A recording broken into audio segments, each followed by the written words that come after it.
Bonjour à tous, est-ce que vous aimez la La bagarre? bagarre. Parce que oui, on parle souvent d'animés très psychologiques, slice of life, etc. Mais quand même, la bagarre c'est sympa parfois. Ce n'est pas seulement La bagarre. La bagarre. La bagarre. Bon, et si on vous disait que l'un des meilleurs shonen de bagarre de notre époque était en fait presque totalement inconnu et qu'il y a de fortes chances que vous ne l'ayez pas vu? Donc là vous allez sûrement me dire, oui vas-y maître Nico, dis-nous quel est donc cet animé qui a l'air si bien. Et du coup, comme je suis quelqu'un de très gentil, de très altruiste et très humble, ben je vais vous le dire, et on va même vous expliquer avec Kyoto pourquoi il faut absolument que vous alliez le voir. Du coup, aujourd'hui, on parle de World Trigger. Mais bien sûr, avant de rentrer dans le cœur du sujet, il faut évidemment commencer par la petite page Wikipédia, pour comprendre de quoi il s'agit. World Trigger, c'est à la base un manga écrit et dessiné par Daisuke Hashihara, qui a été prépublié dans le Shonen Jump entre 2013 et 2018, avant de passer dans le Jump SQ. Chez nous, c'est Kaze qui a récupéré sa licence. En parallèle, il a été adapté en animé de 73 épisodes par la Toei, entre 2014 et 2016. Puis il a reçu une saison 2 et 3 en 2021, après 5 ans d'attente, faisant monter le total à près de 100 épisodes. Bon, du coup, de quoi ça parle exactement? Dans World Trigger, on suit l'histoire de Mikumo, un agent du Border. Le Border, c'est une organisation dont le but est de combattre les Neighbors, des monstres venus d'autres mondes qui apparaissent via des portails pour kidnapper les habitants de la ville de Mikado. Bien que Mikumo soit l'un des agents les plus faibles de l'organisation, il tombe un jour sur un Neighbor humanoïde et se liera d'amitié avec lui. Ils feront plus tard équipe dans l'organisation pour défendre ensemble la ville. Bon, du coup, des gros monstres, une organisation pour défendre la Terre, bah tout ça on s'en fout, parce qu'en fait c'est vraiment pas ça qui fait l'intérêt de World Trigger. Au début, on pourrait croire que ça va être ça, et franchement les 10 premiers épisodes, on se fait un peu chier. Et il est d'ailleurs possible que certains d'entre vous aient commencé et été dégoûtés par ces premiers épisodes. Mais il faut absolument que vous continuiez vraiment, la suite est clairement d'un autre niveau. Bon, du coup, pourquoi World Trigger c'est bien? Eh bien c'est grâce au combat classé. Résumé rapide. Dans ce monde, les personnages utilisent une énergie appelée Trion qui est comme du mana et leur permet de créer un corps trionique qui est en gros un corps de rechange, si bien que quand ils sont tués, seul ce corps est détruit et leur corps principal est renvoyé au QG du Border. Et comme on a des corps artificiels et qu'on risque pas de mourir, on peut organiser les fameux combats classés.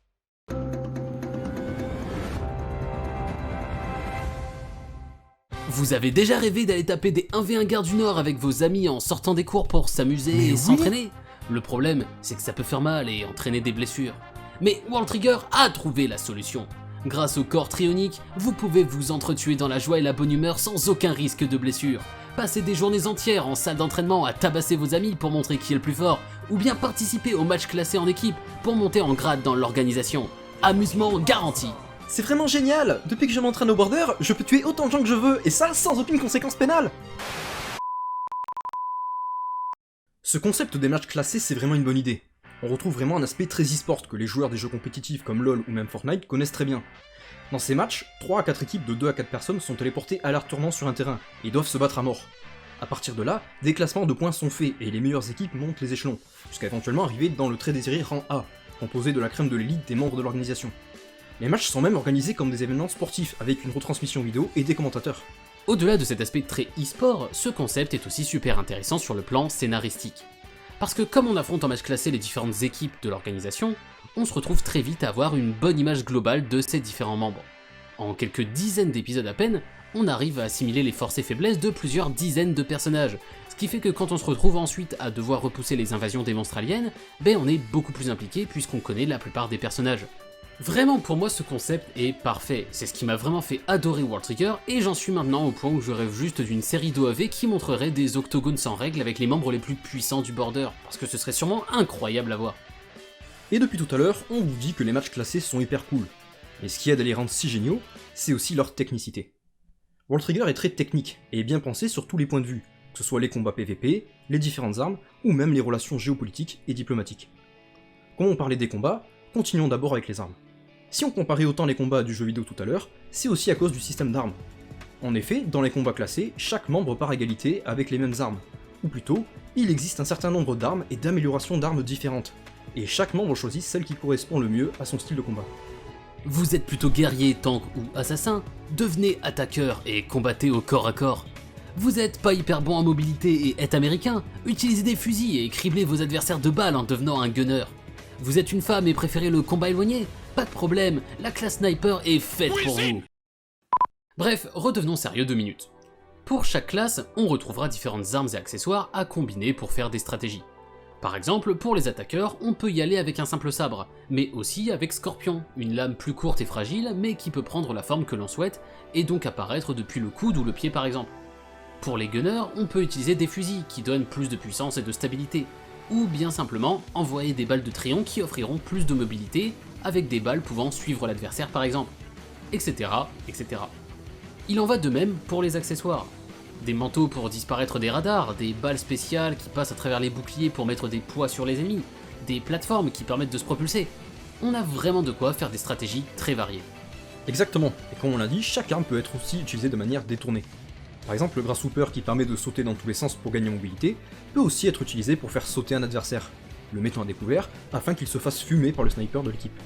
Ou bien il peut même servir à envoyer des débris à la gueule des ennemis pour les perturber. Même dans la compo de l'équipe, il y a des stratégies.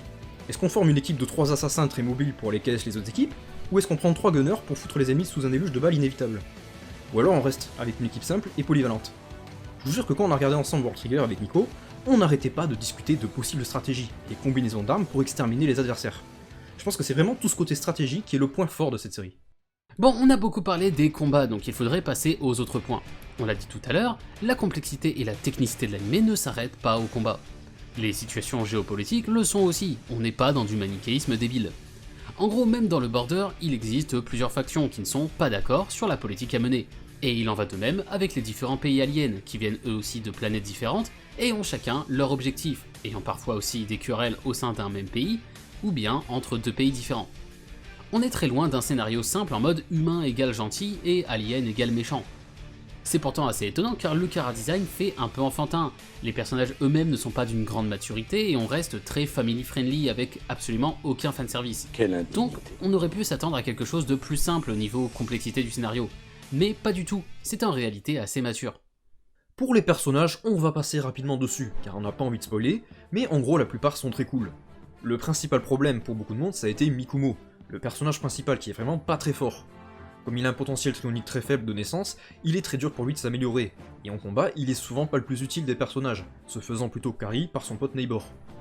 Malgré tout, son développement est bien pensé, puisqu'il arrivera à s'améliorer de manière logique en passant par de la stratégie, plutôt qu'avec un bête power-up, comme c'est fait dans la plupart des animés. Mais du coup, si World Trigger c'est si cool, vous vous demandez peut-être pourquoi personne ne connaît. Eh bien, c'est dû à plusieurs facteurs. Déjà, l'anime est fait par la Toei, le même studio qui s'occupe de One Piece, et bien que ça soit sorti en 2014, ils ont utilisé la même formule à l'ancienne de l'anime fleuve, en sortant 73 épisodes d'affilée. Le problème de cette méthode, c'est le même que pour les anciens animés fleuves, à savoir que les épisodes ont peu de temps pour être travaillés, et que la qualité baisse en conséquent. On finit ainsi régulièrement avec des épisodes de seulement 15 minutes à la One Piece, comme on perd 5 minutes entre l'opening et le résumé des épisodes précédents. On se retrouve même avec des scènes hilarantes, tellement on sent que les mecs cherchaient à gagner le plus de temps possible.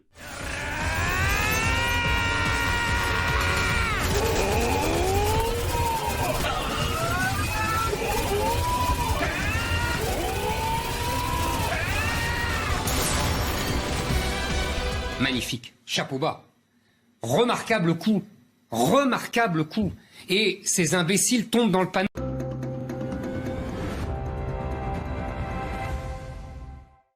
Au-delà même de ça, la Toei est aussi connue pour avoir un niveau d'animation assez faible, donc ça n'a pas non plus aidé. C'est pas du tout abusivement mauvais, mais clairement on n'est pas sur du Ufotable qui faisait déjà des dingueries, genre Fate Zero 3 ans avant la sortie de World Trigger.